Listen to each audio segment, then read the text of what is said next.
Greetings and salutations, everyone. My name is Kirk Cousins, and welcome to my YouTube channel. Today, I'm going to be talking about my Week 10 tight end and quarterback rankings for the 2024 fantasy football season. Over the course of today's episode, we're going to begin by talking about matchups at each position in order to identify the most advantageous matchups going into Week 10. After which, I'll introduce my top 16 rankings at both positions, sharing with you guys my thought process and opinions, while also presenting statistics in order to justify these players' rankings. If you're looking for my thoughts on an individual player, be sure to travel down to the description of the video. We have timestamps like it is available in every single video so that you can find the players that are on your roster and make the right decisions. Outside of that, while you're down in the description, be sure to subscribe as we're making daily content and of course live streaming every day. For those of you who are interested, again, later tonight after the Cincinnati Bengals take on the Baltimore Ravens, I will be live on the channel. If you have any questions, be sure to swing on by. Now, speaking of the game for Thursday Night Football, of course, the Cincinnati Bengals taking on the Baltimore Ravens. I have a couple suggestions in regards to tonight's plays via Underdog. Again, as of right now, my two favorite plays being this one.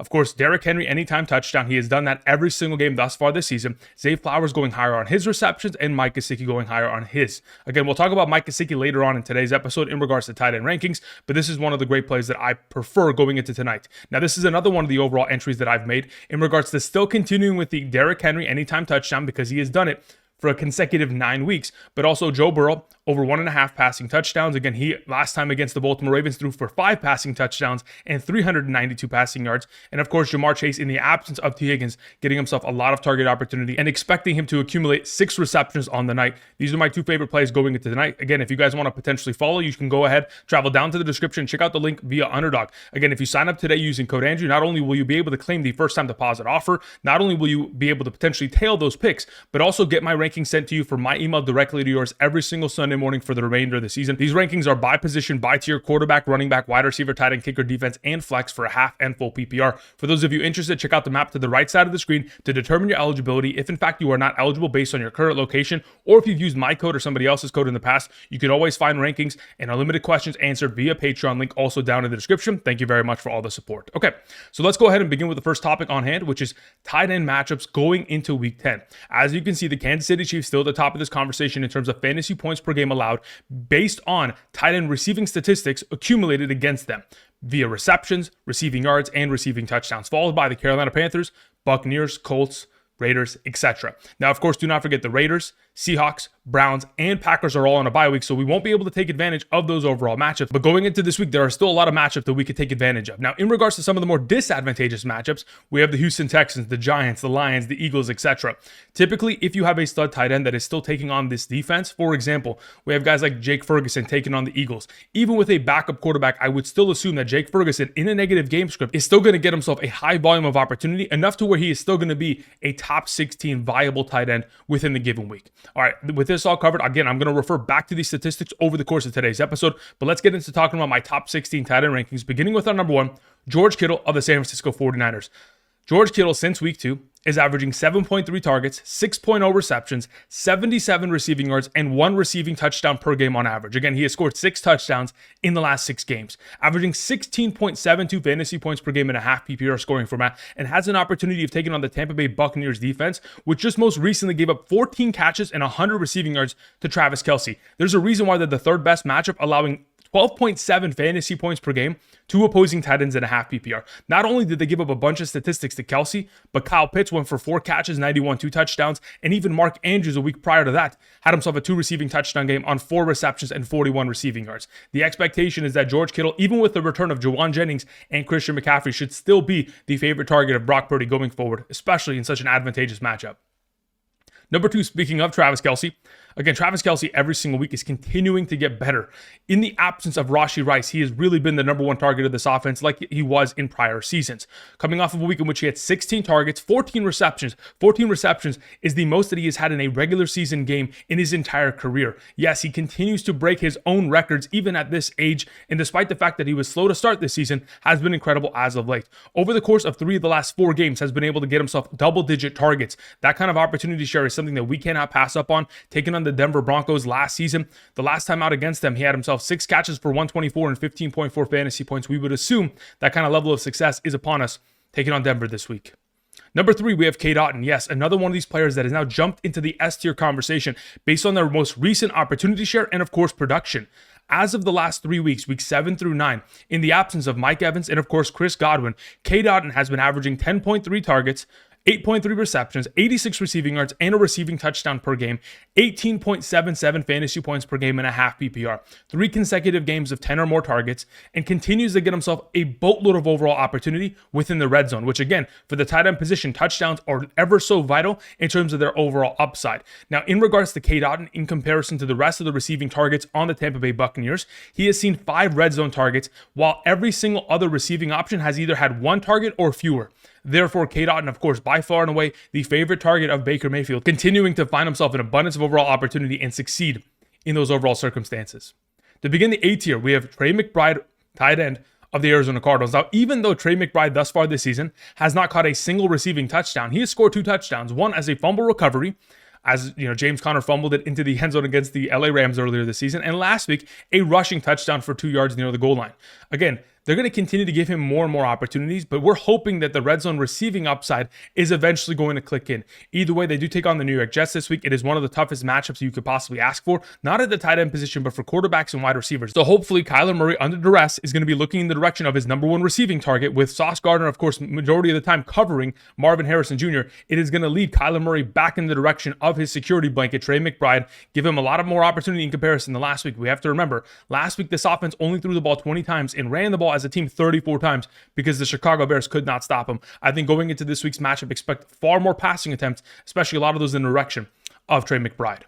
Number 5, we have Mike Gesicki. Again, like I've mentioned all week long via the live streams that we've talked about, Mike Gesicki has himself a lot of potential for opportunity today in the absence of T. Higgins. In the last 3 games without T. Higgins, he's averaging 15.3 fantasy points per game in a half PPR scoring format. Not only that, last time out, Burrow against this Baltimore Ravens defense back in week 5, 392 passing yards, 5 passing touchdowns. The Ravens are the 10th best matchup at the tight end position, allowing 10.31 fantasy points per game in that category. Most recently, we have seen Cade Otton go for 8 catches and 100 yards, Zach Ertz 4 for 68, and David Njoku 5 catches for 61 and a receiving touchdown. We're anticipating that Mike Gesicki is going to be able to continue his streak of success in the absence of T. Higgins in an exciting high-scoring matchup. Number 6, we have Evan Engram, tight end of the Jacksonville Jaguars. Now, earlier today, we did get information that there is a possibility in which Trevor Lawrence is not going to play. Even in his absence, I am not worried about it in any sort of circumstance, because whether it is CJ Beathard and or the potential of which we have Mac Jones playing quarterback, the entire offense is predicated on throwing the ball to their tight end. This is a Doug Peterson offense. I don't want anybody to forget that. Doug Peterson in the past, whether he was a head coach for the Philadelphia Eagles or as a head coach of the Jacksonville Jaguars, has always specifically wanted to get his tight ends the ball the most out of all their receiving options. And he has done that. Going back to even last week, Evan Engram had 10 targets. That kind of opportunity share is very similar to what we saw last season in the absence of Christian Kirk. And again, as we all know, Christian Kirk is out for the remainder of the year. If we go back to 2023, weeks 13 through 18 in the absence of Christian Kirk, he was averaging 10.2 targets, 8.3 receptions, 73 receiving yards, and 15.15 fantasy points per game, scoring a touchdown in 2 out of every 3 games. In a negative game script against Minnesota, again, it is not going to be an easy matchup for guys like Mac Jones or CJ Beathard, but regardless, they're going to be sending the ball in the direction of Evan Engram for the entirety of this game. To begin the B tier, we have Mark Andrews, tight end of the Baltimore Ravens, taking on the Cincinnati Bengals later tonight. Back in week 5, again, he didn't see himself in abundance of overall opportunity and or success. 5 targets, 4 catches, 55 receiving yards, 7.5 fantasy points, but Isaiah Likely and Charlie Kolar, the 2 other tight ends on roster, both scored a total of 3 touchdowns. Therefore, we're anticipating in the potential, circumstance in which Isaiah Likely is not active tonight due to his injury, a lot of those opportunities should go in the direction of Mark Andrews within the red zone. He has most recently caught himself touchdowns in 3 of the last 4 games. And if we're going to be in a situation in which you're taking on the Bengals, the 6th best matchup at the tight end position, they've most recently allowed 7 catches for 67 and a touchdown to Vegas Raiders overall tight ends. Cleveland tight ends, 14 catches, 118 and a touchdown. You would assume that Mark Andrews is in line for another big performance here. Number 8, we have Hunter Henry. As long as Drake May is the starting quarterback, Hunter Henry is highly valuable, not only in a half PPR, but honestly, if you're playing in a full PPR scoring format, he has even more value, considering in the last 2 games with Drake May, he's averaging 8.5 targets, 7.5 receptions, 74 receiving yards per game in a half PPR, 11.15 fantasy points per game. They take on the Bears, which is a middle of the pack matchup based on fantasy points per game allowed thus far this season. But as of late, they have given up 11 catches and 113 receiving yards to Jacksonville Jaguars tight ends, 8 catches for 96 to Washington Commanders tight ends, and 5 catches for 69 against Arizona Cardinals tight ends. And again, you got to remember, the Arizona Cardinals only threw the ball 20 times last week and only had 13 completions as an offense. So really, those statistics weren't even blown out of proportions. It could have doubled up if, in fact, Kyler Murray was to throw the ball. We're anticipating a lot of success for Hunter Henry this week. Number 9, we have Dalton Kincaid, who's coming off of a week in which he had double-digit targets. That is the second time ever in his career in which he has seen 10 or more targets. Now, even though a lot of those opportunities were flubbed and he only had 4 receptions for 32 receiving yards, it is very much so promising that Josh Allen continues to look in his direction. Now that they have an opportunity of taking on the Indianapolis Colts, the 4th best matchup at the position, nearly allowing 12.5 fantasy points per game on average to opposing tight ends, which again, we've most recently seen tight ends against this defense. Minnesota last week, 8 catches, 85 and a touchdown. Houston the week prior, 71 receiving yards from their tight ends. And in the week prior to that, Miami, 8 catches, 100 and a touchdown. The expectation is that Dalton Kincaid should be able to follow these other tight ends that have found themselves a lot of success against this Indianapolis Colts secondary that cannot stop opposing tight ends. Number 10, we have Kyle Pitts. Look, Kyle Pitts in his overall situation, as of late, has been far more promising than at the beginning of the season. From weeks 5 through 8, the guy was averaging 13.5 fantasy points per game and a half PPR, 5.25 receptions, nearly 80 receiving yards per game, and a half a touchdown per game on average. Now, last week completely disappeared. And my only concern is that back in week 4, when they took on the New Orleans Saints, who they have a privilege of taking on this week, he also disappeared with 3 targets and 0 grabs, 0 fantasy points. My only concern is that he potentially disappears once again. Therefore, I've kind of lowered his overall ranking.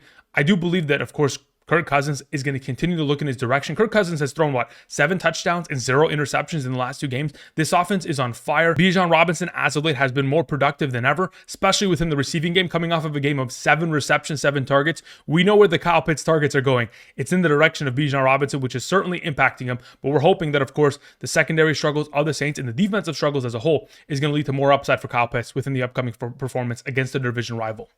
Moving on to our number 11, we have TJ Hockenson. Look, TJ Hockenson only played 45% of the snaps last week. Again, they were slowly but surely kind of integrating him within the offense. In comparison to 2023, where he was playing 82% of the offensive snaps, we still have a long ways to go to getting back to the full healthy level of TJ Hockenson. Even Josh Oliver, the backup tight end on this team last week, had 5 catches for 58 and a touchdown. If those opportunities go in the direction of TJ Hockenson, he can get back to being the number 2 overall tight end, which he was prior to his injury last season. They take on the Jaguars, which is a top 8 matchup at the position. I'm assuming that, again, they're going to continue to ramp up his overall opportunity share, his snaps, and therefore he will be far more fantasy relevant within this upcoming performance. We move on to our number 12, Taysom Hill. Look, Taysom Hill, from weeks 1 through 4, had ran 17 total routes. Then from weeks 8 and 9, the last 2 games, he has ran 35 total routes. He is continuing to get himself more and more utilization within the receiving game, which is why last week he had 5 targets, 4 catches, and 41 receiving yards, which really did help the baseline of his overall production. On top of the fact that he had 5 rushing attempts, one of which led to a rushing touchdown. With Kendre Miller going to the injured reserve and Jamal Williams still being injured, Taysom Hill is the number 2 running back of this offense behind Alvin Kamara, who's coming off of a week in which he had 35 total touches. Therefore, we may see a lot more Taysom Hill within the matchup against Atlanta, which we did last time when the Atlanta Falcons took on the New Orleans Saints. In that game, Taysom Hill had himself 6 rushing attempts for 24 rushing yards and 2 rushing touchdowns prior to leaving the game with an injury. Could be one of those performances from Taysom Hill in the given week. Moving on to our number 13, we have Jake Ferguson. So we all know that Dak Prescott is not going to play. And the vast majority of Jake Ferguson's overall production last week, 10 targets, 7 catches, 71 receiving yards, 5 receptions, and about 50 plus receiving yards were from Dak Prescott prior to him leaving. As soon as Cooper Rush came into the game, even though Cooper Rush had 25 passing attempts, only 3 of those targets went in the direction of Jake Ferguson. Not a promising overall number. A 12% target share will certainly be improved upon going into this week, but when you take on the Philadelphia Eagles defense, who again have played well against the run, against opposing wide receivers as of late, and even opposing tight ends, the expectation is the backup quarterback isn't going to give Jake Ferguson as much overall upside for success in comparison to what Dak Prescott could have potentially presented. Therefore, we've lowered the overall ranking of Jake Ferguson. He is still going to be relevant. We have seen Cooper Rush support Dalton Schultz in the past in 2022 in the absence of Dak Prescott. There is no issue with that. As long as, of course, this team is in a negative game script and throwing the ball 40 plus times this week, Jake Ferguson will still be fantasy relevant, and he could always score himself a touchdown. You never know. Number 14, we have Zach Ertz. Look, the fact of the matter is, it's just a matter of what is the game plan. Last week against the New York Giants, Zach Ertz was not a part of the game plan. Then you go a week prior to that in which he had 11 targets and he had himself an incredible game. He was definitely part of the game plan. So going into this week against the Pittsburgh Steelers, we have seen tight ends across the board over the course of the last month find themselves a lot of success against this defense. We're hoping that Jayden Daniels is going to look in his direction again. He is pretty much the number 2 receiving option in this offense behind Terry McLaurin. So hopefully, of course, Zach Ertz gets more exposure to opportunity within the upcoming matchup like he has over the course of the last 6 weeks. Number 15 is Sam LaPorta. Purely, by far and away, no questions asked. If he doesn't score a touchdown, he is not fantasy relevant. You bring Jameson Williams back into the lineup, you have more confidence in giving the ball to guys like Khalil Shakir. Again, the expectation is that this team is going to continue to run the ball, but unless Ben Johnson is specifically scheming up something for Sam LaPorta to find success, I don't expect much because he's all but forgotten him pretty much in this offense. Number 16 is Dallas Goedert. I have no clue whether or not he is going to play. I know that he had himself a practice participation on Wednesday. As of Thursday morning, again, we're not 100% certain, but we're going to hope that if in fact he is available, I would potentially throw him out there as one of these top 16 tight end options. Again, he's still coming off of his injury, so he may be limited in his overall exposure to opportunity, and that is why we have him as our number 16, taking on the Dallas Cowboys, which could be a game that completely spirals out of control as Jalen Hurts and Saquon Barkley completely take over this matchup against the Dallas Cowboys defense. Okay, now before we continue, again, a reminder, let's talk about some quarterback matchups going into the given week. Again, when we talk about the Jacksonville Jaguars, the Tampa Bay Buccaneers, Ravens, Panthers, Texans, etc., these are the most advantageous matchups going into the given week. Therefore, guys like Sam Darnold taking on the Jaguars, Brock Purdy coming off of the bye week taking on the Buccaneers. Of course, Joe Burrow tonight taking on the Baltimore Ravens, Daniel Jones taking on the Carolina Panthers, and of course, even the Houston Texans this week. Of course, they'll have their hands full with Jared Goff, who's coming off of 3 consecutive games with an 80+% passing completion percentage. Again, breaking records every single week. That is Jared Goff for you. Again, some of the more disadvantageous matchups revolve around taking on the Bears, the Jets, the Eagles, the 49ers, etc. But in majority of the situations, we know who our studs are, and we're continuing to roll them out, especially in advantageous matchups. So let's go ahead and begin with our number 1. It is Lamar Jackson taking on the Cincinnati Bengals later tonight. Look, the fact of the matter is the last time these two teams faced, Lamar Jackson had himself a field day. On top of the fact that he had 4 passing touchdowns, 348 passing yards, he had himself 55 rushing yards on top of it. He broke a record for the most times a quarterback in his entire career has had himself, 300 plus passing yards, 4 touchdowns, and 50 plus rushing yards in a game. Crazy numbers. Lamar Jackson in itself is an MVP candidate. He's coming off of a week in which he was able to decimate and dice up that defense and secondary of the Denver Broncos. An 84 passing completion percentage against the Denver Broncos secondary is ridiculous. 16 of 19 passing. Nonetheless, has an opportunity of taking on a shootout later tonight. Very exciting matchup. If it wasn't for the fact that they blew out the Denver Broncos, would have had himself even more upside because he only had 4 rushing yards against the Denver Broncos. Every other game this season, 40 or more rushing yards, which could be an entry that you make via Underdog tonight. Number 2, we have Jalen Hurts. Like I referenced earlier, and I've referenced all week long, this game could very easily be a blowout. But Jalen Hurts is going to be able to benefit from that more than just about any other player within this offense, mainly because he has scored 6 rushing touchdowns in the last 3 games. That is right, 1 per game minimum, but has had himself a couple games in which he has 2 rushing touchdowns, maybe 3 rushing touchdowns. He could very easily go ahead and do that against the Dallas Cowboys this week. In the absence of, Dak Prescott, that offense could find themselves punting the ball very often, giving more opportunities to the Philadelphia Eagles offense that is now getting healthy. A.J. Brown expected to play. Dallas Goedert expected to return in a couple weeks. Jordan Mailata is going to return. This is going to continue to snowball in the direction of Jalen Hurts continuing to be the number 1 quarterback in fantasy and continuing to have himself fantastic fantasy performances. Our number 3 is Josh Allen. Again, Josh Allen, in comparison to Jalen Hurts, who again, both these guys were going back and forth in terms of the rushing touchdown category last season, Josh Allen has pretty much taken his name out of the hat. He is not really finding himself much rushing upside and or success, especially near the goal line. That is being reserved for players like Ray Davis and or James Cook within this backfield. So going forward, again, if Josh Allen isn't going to have that upside of a rushing touchdown, yes, he has a great matchup against the Colts that are allowing 13.83 fantasy points per game just off of passing statistics alone to opposing quarterbacks, the 6th best matchup at the position. But without rushing touchdown upside, Josh Allen can't be in this top 2 implicated overall position within given weeks. And to close out the 4 horsemen of the apocalypse, the overall S-tier quarterbacks, we have Jayden Daniels, rookie quarterback of the Washington Commanders, who again, this last week had himself an underwhelming performance of nearly 20 fantasy points. When we associate 20 fantasy points at the quarterback position as an underwhelming performance, you know how special of a player Jayden Daniels is. Again, you auto start him every single week, especially taking on the Pittsburgh Steelers. Hopefully, Russell Wilson will be a little bit more, prepared this week and get the Steelers into a situation in which this could be a back and forth matchup and hopefully a high scoring game where both these teams are forcing each other to continue to score. And of course, the defenses may be falling apart. That's the hope, at least. Moving on to the A tier, we have Brock Purdy as our number 5. Look, the fact of the matter is, in 4 of the last 4 games, the Buccaneers have allowed 3 or more passing touchdowns to opposing quarterbacks. Therefore, when we have Patrick Mahomes last week on Monday night throwing 3 passing touchdowns, and he hadn't done that, well, I think the last time he had thrown 3 passing touchdowns was October of 2023. He went 365 plus days without doing that, but he did it against the Buccaneers. Again, the Buccaneers are giving up the second most fantasy points per game through 2 opposing quarterbacks in terms of passing statistics isolated, 16.92 on average, with Christian McCaffrey and Juwan Jennings returning and coming off of the bye week, on top of the fact that Brock Purdy has this newfound rushing upside. Again, his value as a top 5, he could honestly be in the S tier going into this week. Number 6, we have Sam Darnold. Like I mentioned earlier, when you take on the Jacksonville Jaguars, the best matchup at the quarterback position, we are anticipating a lot of success. When I talked about it yesterday in regards to the overall potential of Jordan Addison, my expectation is that this offense is going to score 5 touchdowns minimum. On top of the fact that they've allowed 18.19 fantasy points per game to opposing quarterbacks, they've also allowed the highest passing completion percentage to opposing quarterbacks this season, 71.38%. I mean, Sam Darnold's coming off of a week in which he had an 82% passing completion percentage, even though he did have himself 2 turnovers. As long as he continues to send the ball in the direction of his studs, Justin Jefferson, Hockenson, Addison, Aaron Jones, we're anticipating a high upside overall performance against the easiest matchup. On top of it, if Trevor Lawrence doesn't play, this could get out of hand very quickly. Number 7, we have Joe Burrow. Again, he's taking on the Baltimore Ravens. It is an extremely advantageous matchup. He last time against the Baltimore Ravens, like I've mentioned multiple times this week, 392 passing yards, 5 passing touchdowns. Which, funny enough, this most recent week against the Las Vegas Raiders also had himself 5 passing touchdowns. Joe Burrow is unlike no other. He continues to dominate even in the absence of T. Higgins, which again is going to make it a huge difference in terms of his overall production tonight, because last time out against the Baltimore Ravens, T. Higgins had himself like 8 catches, 80 plus yards, and 2 receiving touchdowns. So in the overall absence, we will see a little bit of a lesser productive week from Joe Burrow, in my opinion, but it's still going to be in the position in which you have to start Joe Burrow if you have him. 4 of the last 5 quarterbacks that have taken on the Baltimore Ravens have thrown for 2 or more passing touchdowns.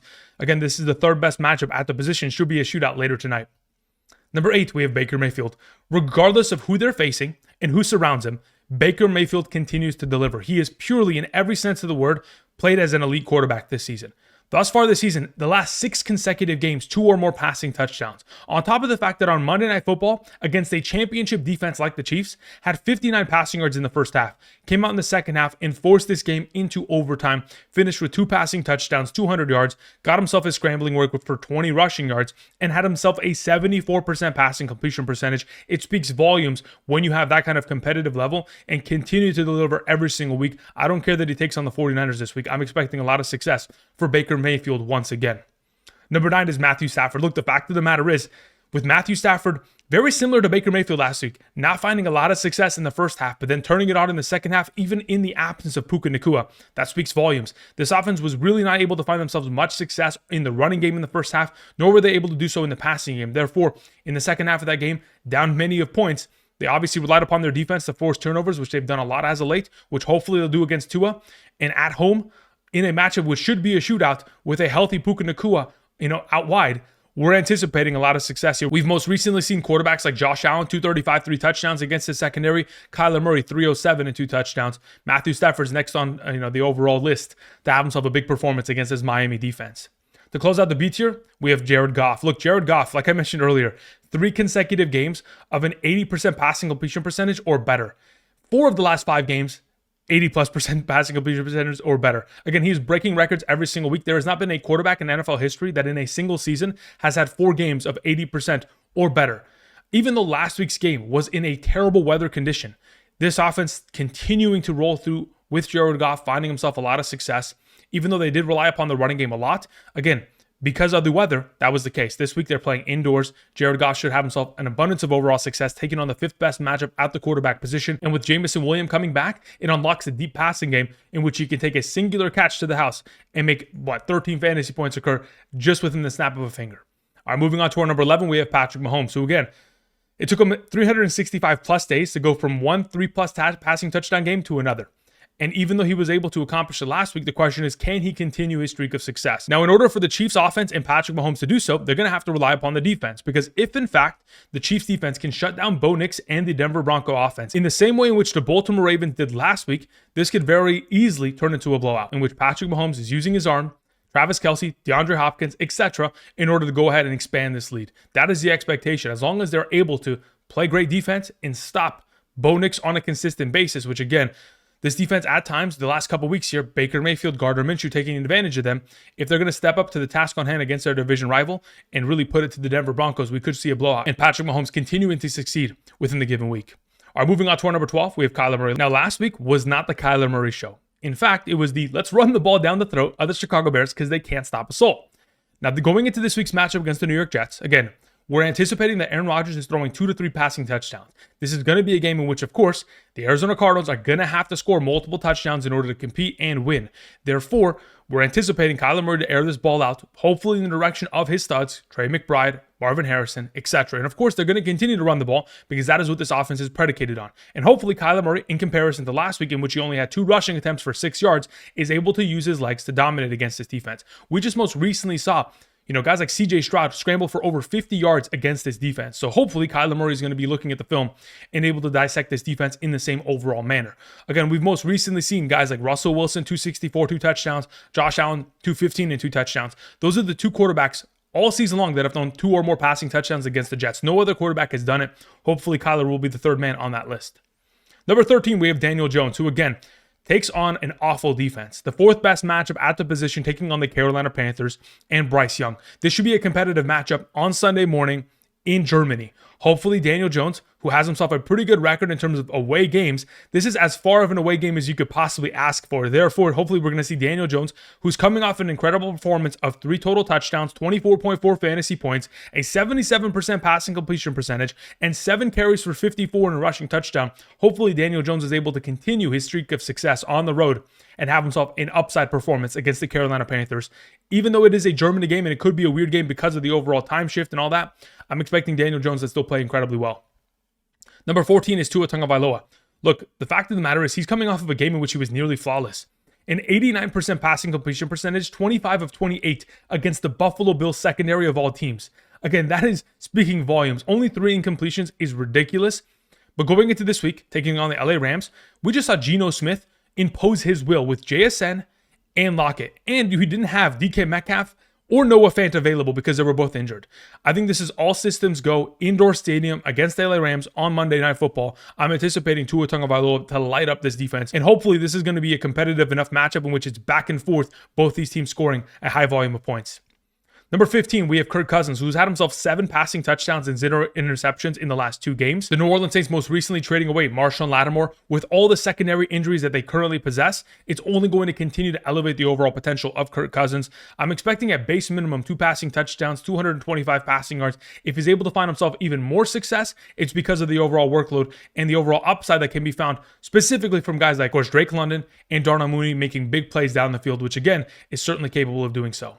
Our last quarterback is Justin Herbert. Again, the last 2 weeks, 275 plus passing yards and 2 passing touchdowns minimum. As long as you're taking on the Tennessee Titans, which again are a pretty good run-stopping defense, it is going to continue to allow for Justin Herbert to air it out. Again, since the bye week, throwing the ball 10 plus times per game on average more than what they had prior to the bye week, they're allowing Justin Herbert to air it out and continue to show that he is one of the elite quarterbacks in the league. Obviously, he doesn't have some of the weapons that some of these other quarterbacks have, but it's still enough for him to be fantasy relevant once again this week, taking on the Tennessee Titans defense that, again, their secondary is dealing with a lot of injuries themselves. All right, that's going to cover it in regards to my tight end and quarterback rankings for Week 10 of the 2024 fantasy football season. Thank you, everybody, for watching. I'll be back later tonight after tonight's game between the Cincinnati Bengals and Baltimore Ravens. We're hoping for a shootout. Make sure to go ahead, check out Underdog. And, of course, if you haven't yet already, subscribe. Thank you very much. And until next time, I'll see you guys. Peace.